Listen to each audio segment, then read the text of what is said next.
how to become better. Awesome. All right, are you ready? Yeah. Let's do this. Okay. Let's do this.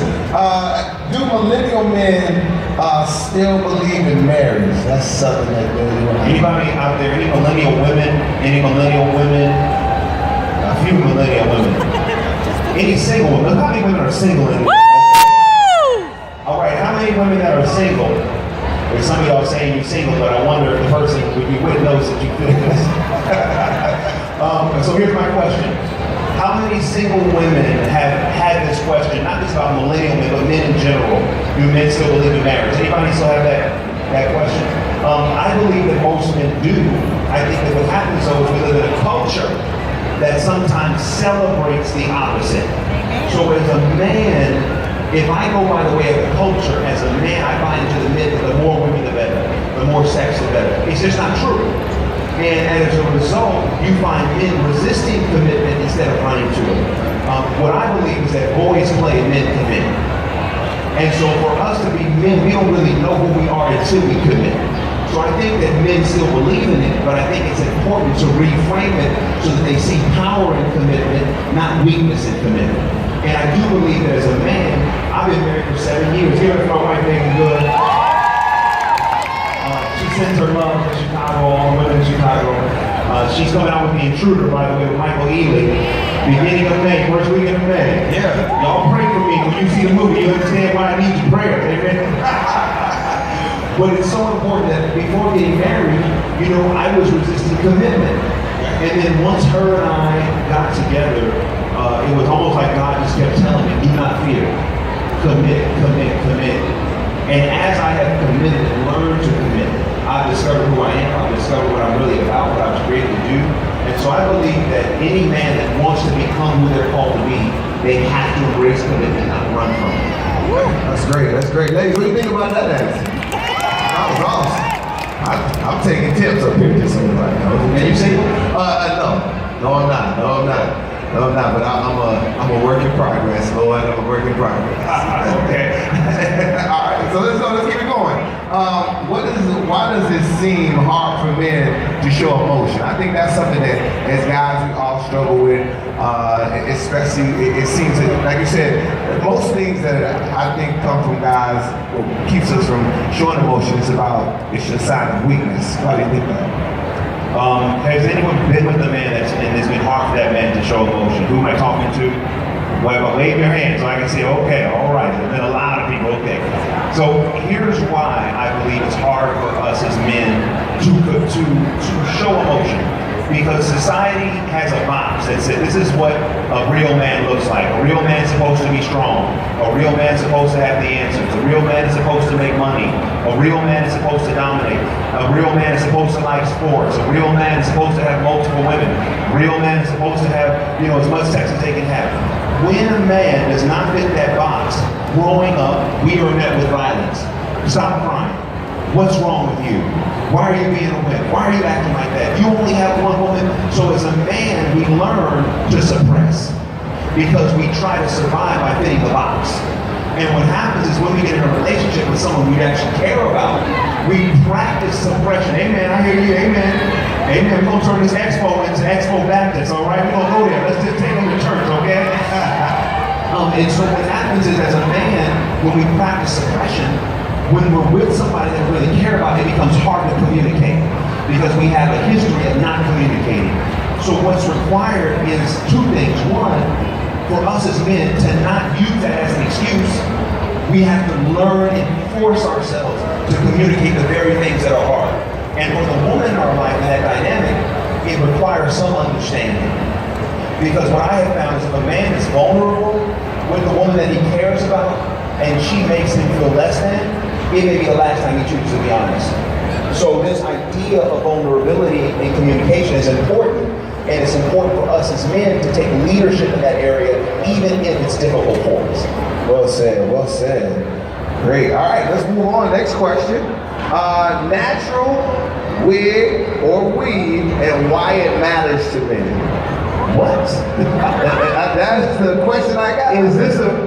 Is this a real, like, does anybody worry about natural or weave, or this is And I think I I've used this question actually.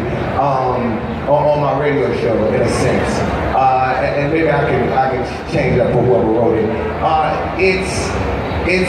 Do you think that it's unfair for people to judge people on what they're doing in a way to make themselves feel better? And whether it be it's something that you do, if you don't have a nice size butt, you get butt implants. You want a bigger chest, you do better bigger chest. Your hair, which I think is a mean trick for anybody to go bald. I think you got to figure out where to grow hair back. But I'm saying it's wrong for people to do things that makes themselves feel good. I think people get judged a lot. Well, I mean, look, I think, again, I think there's been so much information in the culture about what women do and not doing better, not good enough. I just want to change that. For me, it's about, as men, if we wouldn't put women through so many changes, if we wouldn't make them feel insecure, if we would start loving them for where they are when they are, then maybe we wouldn't see, all of these things happen. And for me, society and the culture says, okay, if you're single, there's something wrong with you. If you don't have a man, what's wrong? Anybody ever, someone asked you that question, why are you still single? Somebody asked you that question today, didn't it? Right? Here's what I know. You're single because you're whole. You're single because you ain't right for everybody, everybody's not right for you. I'm tired of people making other people feel bad because they're single, especially women. Because what happens is, when we make women feel bad because they're single, right? We shame them into a relationship. We shame them into doing things. To me, we actually work against the divine design. So what does that mean? All right, like I told y'all, we're going to turn this into the Women's Expo Baptist, okay? So I'm going to take y'all back to Genesis for 2 seconds. You ready to go with me? All right, here we go. So let's go back to Genesis. God created Adam. He said it's not good for man to be alone. He creates all the animals. He gives Adam free reign. Adam still can't find a helpmate. He says, okay, here's what I'm going to do. I have a solution for the problem. He puts Adam to sleep. He takes one rib. He creates Eve. When Eve comes into the earth, Eve is whole. Adam is the one who's not whole. When Adam sees Eve, he says, now this is bone of my bone, flesh of my flesh. For this reason will a man leave his mother and father and cleave to his wife. Why is this important? There's no dialogue that says Eve came into the earth saying, where is Adam? I'm not whole. No, Eve had 2 ribs. The man only had 1. Why is this so important? Because I believe it's opposite. I believe as men, we're the ones that aren't whole without you. We are the ones that need to run to commitment. And when society says, oh, there's something wrong with a woman, and for men don't commit, we mess up the divine design. I'm not saying women don't need it, you do. But I believe as men, we were actually created with a deficiency if we don't commit to you and honor you. Now here's the other thing. He did not take 2 ribs and create 2 women. He created 1. So the answer to can men commit? Of course we can, if we make that choice. We can actually do it. Can it be difficult? Sure. But is it possible? Yes. So going back to your question, nowadays, women need to be worried about these man weaves, okay? So it's about us again. You know what I'm saying? We're accustomed to women wearing whatever they like to wear and having their hair however they feel it. Cool, do it, do you. But as men, we're now the issue. Because, man, listen, it looks like I got a fade. And then all of a sudden you get home and I take it off. Wait a minute. Things are changing real fast.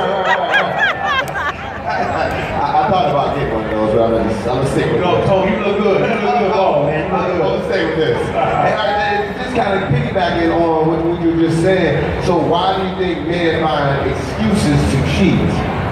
I think men find excuses to cheat. Truthfully, out of weakness. But why do men cheat? Anybody ever wondered why men cheat? Anybody ever had someone, if you don't mind admitting, to cheat on you? Anybody had that experience? Okay. There's some of you that are raising your hand in your spirit. I see it. I see it. I see it. I believe that men cheat. In my book, The Truth About Men, again, I talk about this idea between love and lust. I call love the master. I call lust the dog. Men are not dogs, but why do we sometimes act as if we are? Because we give ourselves over to that lust within. And I define lust as a selfish impulse for personal, professional, financial, or sexual fulfillment by any means necessary, even if those means are detrimental. So as a man, in order for me to become the man I've been called to be, I have to master the dog within. I have to put love in control of lust. I have to put selflessness in control of selfishness. Lust is selfish. It wants what it wants, whenever it wants it, however it wants it. Lust wants pleasure without accountability or responsibility. So a man cheats when he gives himself over to that lust, when he allows that dog within to run and ruin his life. As a man, we have to wrestle with this and recognize we all have it, but we can be faithful. The other part of it is we have too much suppression. Anything we suppress, we empower to destroy us. So as a man, in order for us to be faithful, we have to recognize there is a war within. That there are challenges and thoughts and feelings and things that we go through, but not use those things as an excuse just to step out. We also got to have somebody we can talk to. We have to have a safe space. And I talk about this in the book. In order to be a master of dating, if you wouldn't want someone to do it to your mother, your sister, or your daughter, don't do it to somebody else's mother, sister, or daughter. Treat a woman the way you would want the woman in your life to be treated. And if we can start there, I think we can see a lot of change begin to happen. Absolutely. Well said. Well said. All right, now, and before I move on to this next question, we can talk about just a little bit. The fact that we having an Instagram post, we talk about liking women's pictures. And as guys, we're some of the stuff flood our timeline. Can you explain a little bit to the audience what you said? So I did an interview with BET last week, and this question came up about should men if they're in a relationship, should they be liking pictures of other women? Is that cool or? No. Who says that's cool? Who says that's just not cool? Okay, about 50-50, at least for those that raise their hand. Yeah. Some of them like, nah. So what I said was, I don't think that is cool. Because I think that when you're, as a man, if you're in a relationship, and you're liking pictures of other women that are not your close friends, or are not your family members, what you're doing is you are publicly saying, this is what I'm attracted to. And what it does is it produces insecurity in the relationship. And I was saying this, and one of the people on the crew, he was like, well, I'm in a relationship, and I like other pictures, and what does that mean? I said, here's the thing. The only heart you should be focused on is the heart of the person you're committed to. When you're over here hitting the like button and putting hearts on other people's pages publicly, what does that do to benefit the relationship? If anything, we gotta safeguard the relationship. So anything that I might do that might disrupt the relationship, I'm not gonna do it. As a man, there's nothing wrong. Listen, women, I wish I could tell you the truth, that every man would get victory over lust. Sorry, it's a struggle, it's gonna be, but just because you struggle with it or you find yourself, liking another woman or what she may look like, that doesn't mean you have to embrace that. So just keep scrolling. You can say, okay, she's attractive, but I appreciate my relationship so much, I'm gonna keep scrolling. Because this is where relationships are beginning to fail. Social media is messing up relationships left and right. So if we don't manage social media is gonna manage us. So I would encourage a man or a woman in a committed relationship to be mindful of the other pictures you're liking, so that those likes don't actually keep you away from the love in your relationship. Awesome, well said. Here's another question. How do you know if a woman is your wife, aka marriage material? How do you know if a woman is your wife or marriage material? So when Megan and I started dating, one of the things that it may sound crazy, but I've been in Hollywood for 20 years, my entire career, and I had a rule. I didn't want to date an actress. If there's any actresses in the house, I apologize in advance, but actresses are crazy, okay? Megan will even admit, yeah, they're crazy. So I was like, there's no way in the world I'm gonna date an actress. It's not gonna happen. So once Megan and I, after the premiere, jumped in the room, we went on a date. And that first date, I was like, okay, this is cool, but nah, this is just friendship. We went on a second date, and I was like, nah, this is friendship. By the third date, I began to realize, oh wow, there's something here. How did I know? Because I felt this connection. I was like, hey, there's something going on in my spirit that's bigger than what's happening in the natural. And that's a hard thing to articulate. But for a man to know if a woman is his wife, it's going to take time, and I believe it's going to take a connection with God to really understand what God is saying. And so God said, even though she's an actress, Devon, you can't marry a list. Too often, we have all these attributes of what we want somebody to be, but we may miss out on who God has for us because we can't marry a list. So God says, if you reject the package of love that I put for you, you may miss her. He said, stop rejecting her because you're trying to marry a list. He says, put the list down and embrace love in the way I've given it to you. So that required me to embrace her as she was, when she was. And through doing that and committing to it, I began to realize, oh wow, this is my life. And we were together, we dated for about 10, 11 months, got engaged, married. We planned the wedding in like 2 months. And we've been married for 7 years this June. Absolutely. Congratulations on that one. Amen. Congratulations on anybody in the marriage that's over 5 years. I mean, those are long periods of time. Yes, they are. I've not been married yet, but I plan on it soon. I think it's gonna happen. But let's keep it going. How about it? Why do men have an issue with women who make more money than them? I guess. Anybody ever encountered that before? Anybody encountered that? Okay. So again, we're just giving you some truth. I just want you to have as much information as possible that can help you better navigate your dealings with men. The reality is that a man who has a problem with the amount of money a woman makes, it's because he's insecure in his own purpose. It has nothing to do with the woman at all.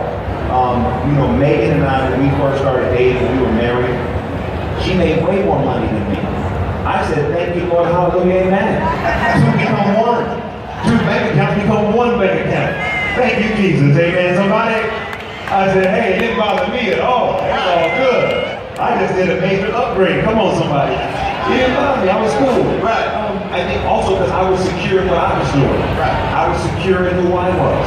It's so important for a man to not allow the insecurity of their purpose to be exposed by the greatness of their woman. To me, you want a woman who is great. You want a woman who's operating her purpose, who's incredible in her field, who is compensated at that level. And if the man starts to feel insecure, I would challenge that man, what do you need to do in your life so you feel more secure? Don't put her down. Build her up while you go and identify what you have to do in yourself to be built up. They're insecure because they look in the mirror, they don't feel valued, they don't feel like they stack up. But a woman's greatness is not a judgment on the lack of greatness in a man. If anything, a woman who is great, who's excelling in her field, and she says, hey, I want to be with you. If anything, that's a validation of that man, not the opposite. So I would encourage any man who's insecure about what a woman makes to look in the mirror before he tries to put her down. Oh, there it is. Well said. Something that, about 5 years ago, I started going back to church. And I would implore anybody that's been out of church for any period of time, man, please go back. I'm talking life changing. But why do you think that, what do you think keeps black men out of church? What do you think keeps us away from the church? One of the things I think that keeps us as, black men out of the church is truth. It's one of the reasons why we're in this book. I think in the church too often we suppress. We don't talk. We're not honest about who we are, our struggles. I've been in the church my whole life. And but the problem is, it's one thing to be saved by the Holy Ghost. But nobody tells you how to be holy and still deal with your urges. And still deal with these feelings and thoughts. And I think sometimes as men, they come into church and they don't feel that it's as honest and as truthful as a place that they can find themselves in. So I wanted to write this book so that, especially in communities of faith, we start to tell the truth. In this book, I talk about, hey, you know what? Yes, I'm a man. I have not mastered this. I have love and lust in me, and I work on it every single day. I wanted to make sure that without transparency, there can be no transformation. So it all starts with me being honest. And I think as men, if we were finding more honesty in the church, I think there would be more men in the church. So one of the things that I'm committed to doing as a man of faith is trying to produce more honesty. I don't have a church. Many people think that I have a church. I don't. I kind of preach, as people ask me to. My day job is producing content. But being a part of the community of faith, I wanted to write the truth about men, to foster more truth. to help more men and women out as well. Absolutely. Again, before we move on to breakthrough, what would be some of the final thoughts you want women to take away outside of, without giving away the book, Truth About Men? What would be some final thoughts you want to say? Yeah, one of the things I talk about in the book, there's a lot of information in the book about for singles, for those that are in relationship, for those that are married. One of the key things for singles, and it's so important, going back to this idea of being single and something's wrong, knowing that nothing's wrong with you, but here's the other temptation I see a lot of singles who come to me for help that they're dealing with. Lowering their standard just to have companionship. It's so important to not lower your standard, because when you lower your standard, anybody can get access to you. But when you keep your standard high, people have to step up to date you. You are worth someone stepping up to date you, to getting to know you. And if somebody says, well, hey, I need your body as a way to stay in relationship with you, I would encourage you to look at that. Because if you want to hold on to your body, your heart, your health, your wholeness, and the person you're with is saying, no, I have to have that in order to stay in a commitment, I would argue that reveals something about that person's true intention. The other thing I would say, I was at Facebook, and I was doing a session like this, and one of the women got up and she was asking me a question about, men and dating and whatnot. And she was saying, how soon is too soon, so on and so forth. You understand what I'm saying? I know there's some young people in the audience, so y'all get what I'm saying, right? How soon is too soon? 30 neighbors say, I understand what he's saying. So check this. So I said, after a month of dating, how many people would give a man the code to your phone? I'm gonna ask the question. How many after a month of dating? Okay, there's basically no hands raised. So then I said in that audience, I said, well, after a month of dating, if you don't trust him enough to give him the code to your phone, in that period of time, have you already given him your body? If you don't trust him with your phone, don't trust him with your body. Can I say that? Am I saying too much? Did I go too far? I love you so much, I want to tell you the truth. So it's so important when you're going into a relationship or a dating situation to also take some time to evaluate. This person that you may go on a date with may not even be worth the space that you breathe. But you may not know that until you give him time to reveal who he is. Okay. Don't just take a man's word for it up front. Right. Let time reveal. Here's something that's so important, and then we can transition.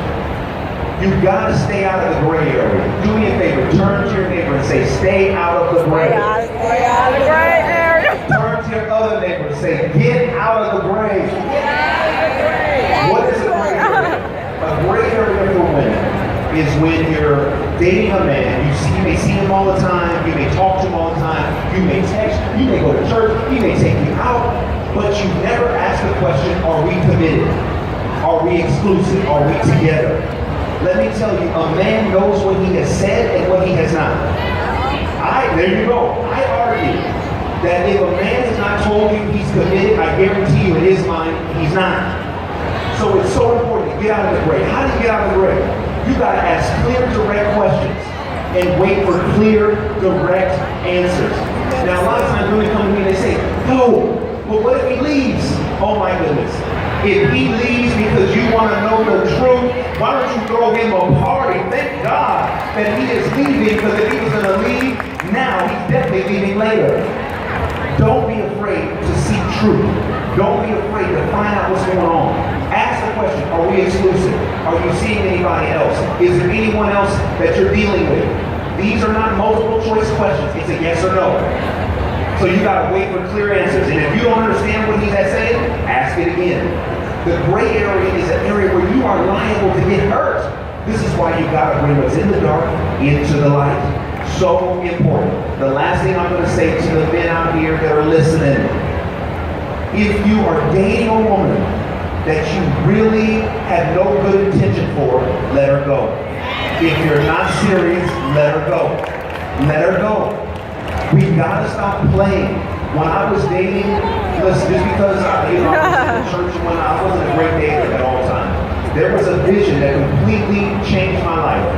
I had this vision. I was at my own wedding. I was about to get married, and the minister said, "Turn around." And down the center aisle, when I turned around, were all the women that I had dated. But here's the issue: they were cut open. And God said, "Do you think it was worth all of those hearts to get here?" He said, "Stop playing with my daughters. Treat my daughters like my daughters." So I say to any man that'll listen, treat God's daughters like his daughters. And if you're not serious, let them go. And if you are serious, commit. I believe that as we, especially as people of color, can start having honest, truthful, transparent conversations, we can begin to change the culture for the better. I wrote this book because I want to see generations that come after us love better, live better, and leave a legacy better than the legacy that may have been left for us. I believe if we date better, we marry better. If we marry better, we parent better. If we parent better, we family better. And if we family better, we community better. This is why I wrote The Truth About Men. Because I am determined and committed to get us as men to do our work, starting with love. And for the women out there, if the man you're dealing with is not doing his work, now you have a manual to help you navigate all of that. And I guarantee you there will no longer be a situation where there's no hope and there's no help. Oh, awesome. A round of applause. Well said. We're going to take some questions for you guys, but real quick, I really want you to see it because I saw the trailer a couple of times. I think it's a great trailer, a breakthrough, and I also like the fact that Hollywood is starting to have faith-based films. I love it. I love it. So, are we ready for the trailer over there? Are we ready? All right, let's do this. I'm Stephen Curry. We teamed up to bring you the new film, Breakthrough. This is an amazing true story about the power of prayer, a mother's love, and an unbelievable community. It's going to be in theaters everywhere this Easter, So, okay, grab your Kleenex, grab your popcorn, and bring your family.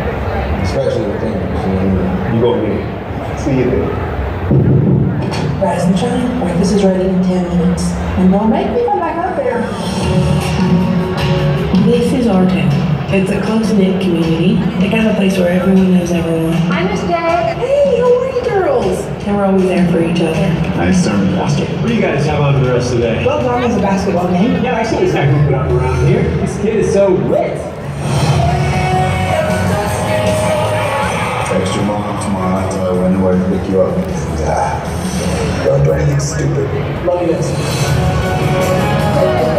Boys, get off the ice! We're training for the Olympics, sir! Cindy.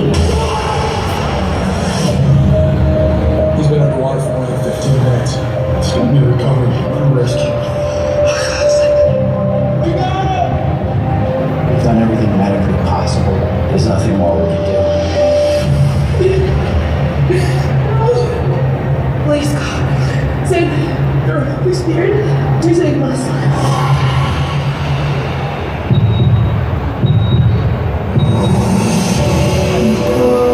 A 14-year-old St. Charles boy who spent 15 minutes trapped underwater is continuing to fight for his life. I don't have a big job to survive anyway. You don't know my son. He is a fighter. So I need you to be the best for Joel, and you just let God do the rest. They were my pride and joy. I can't wait to see him shoot those baskets and run them down again. The Smith family asks for one thing. Please pray for John. They don't want to. I was ready to give up, but then I hear these voices telling me to come back. You better I'm nuts. Oh, God is talking to you. But I don't believe in God. I believe it, but maybe that only goes so far with something like this. I'm your pastor. I'm supposed to walk alongside you for as long as it takes. Did you see the Facebook page? It's own Bible. Homie, I hope he's gonna be okay. we're not gonna get through this alone.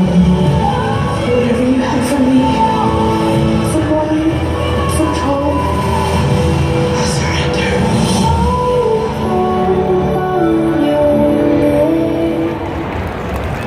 Great, right? Great. Thank you, man. Great. I love that trailer. It almost gets me a little emotional too. I do like that. No. Well, the trailer gets you emotional. The movie will, for sure. This trailer has over 125 million views online. The movie comes out Wednesday, this next Wednesday, April 17th. The thing that blew me away about the breakthrough story. Anybody watch This Is Us? You may recognize Chrissy Metz from This Is Us and plays Kate. She does such a brilliant job with Joyce Smith. And this is a true story. And what blew me away is Joyce Smith literally was faced with a decision. Her son was dead. He was trapped underneath the ice for 15 minutes, no oxygen. When they brought him up, he had no pulse. He was taken to the emergency room. They tried to revive him for another 45 minutes. They couldn't do it. The doctors go to her as she's in the waiting room, and they say to Joyce, come say goodbye to your son. You know all we can do? There's a temptation for her to just say what the doctor said, bye, mourn her son and leave. But when she goes to the emergency room, she says, I'm not going to allow what I see to impact what I believe. She goes over to her son's feet and says, Holy Spirit, bring back my son. And do you know the moment that she prays, he gets his pulse back. In the medical record, it says patient dead, mother prayed, patient came back to life. I don't know who I'm talking to right now, but somebody's got to start speaking life over your life right now. I don't know if you have been going through a negative situation this year, but I want you to know that there is a plan for your life. You may think there are areas of your life that are dead, but I want you to know they're getting ready to come back to life. Your finances are coming back to life. Your relationships are coming back to life. Your career is coming back to life. Who am I talking to this afternoon? Anybody need an area of your life to come back to life? Well, I'm telling you, a breakthrough is truly on the way, and this movie, it's going to blow you away. I'm telling you, I've screened this film already all over the country. It's a Kleenex and a popcorn film, and you're going to need to bring your Kleenex because it is going to remind you of how powerful not only prayer is, but our lives are as well. Beautiful, beautiful. Are we going to see the movie? That's right, we're supporting the movie, right? Because, all right, so what we're going to do is, we're going to get a couple people. The first person raised their hand. Got the first one's going to come. Okay, wait a minute. I'm right here in front of you, right here in front of you, in front of the stage. Oh, there you go. All right. Go. So we're going to do 5 questions, and we got 5 books for those who ask the best questions, okay? Okay. I need to hear questions that were not on this stage tonight, okay? So raise your hands, let me know if you got a good question out there. We got a surprise for you. You got one for me? Stand up for me. Give us your name and ask your question. Hello, my name is Latoya McGraw, and my question is for you. You wrote the book, The Truth About Men, as far as you have spoken upon cheating, my men cheat, and temptations.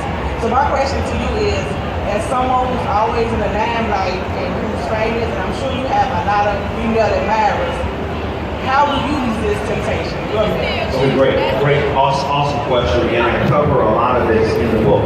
I didn't write the book from a standpoint of even though I'm on the stage, I didn't write the book like this. I wrote the book like this, so we can have an honest conversation. Temptation, you can only be tempted